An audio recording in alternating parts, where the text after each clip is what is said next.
Yung JBC, as you know, di ba, ginawa yan ng 1987 Constitution as a response to yung politicized selection ng justices.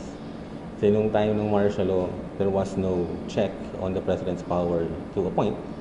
And it is said na most of the appointees niya, so nominally qualified, they satisfy yung mga minimum requirements.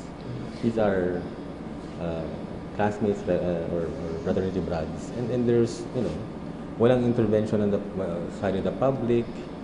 Wala silang say on who gets to be appointed to the Supreme Court. Yung sa 20 years na to, ang pinaka-striking is not really that much of a difference nung wala masyadong bababago ng time ng study ni Professor Tate at itong entire time na first 20 years ng JBC in terms of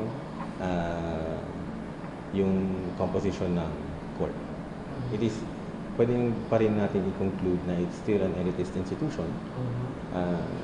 And that, ang may slight changes in the sense that there are more women who have been appointed, pero they're around 20% lang, less than 20%, both as nominees and as appointees.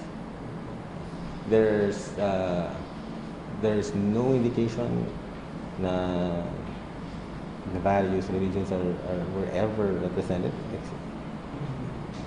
And it doesn't appear like it is one of the factors that's being considered in any case. Hindi kino-consider yung mga bagay na yun. Or yung ethnic origin, or it's still pretty much the same thing.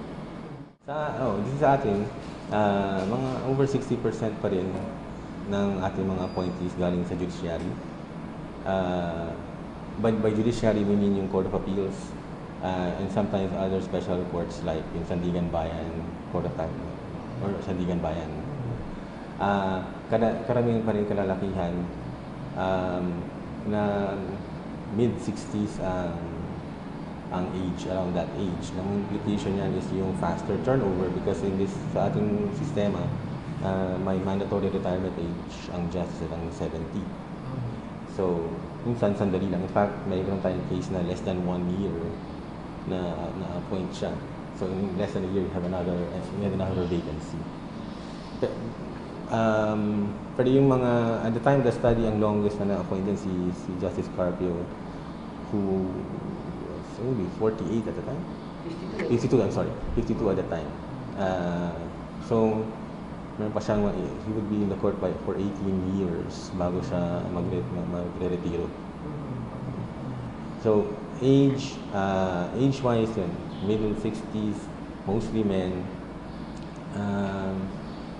Until recently, most are graduates of UP. But yung mga succeeding presidents after President Aquino tended to appoint less of the graduates from the school.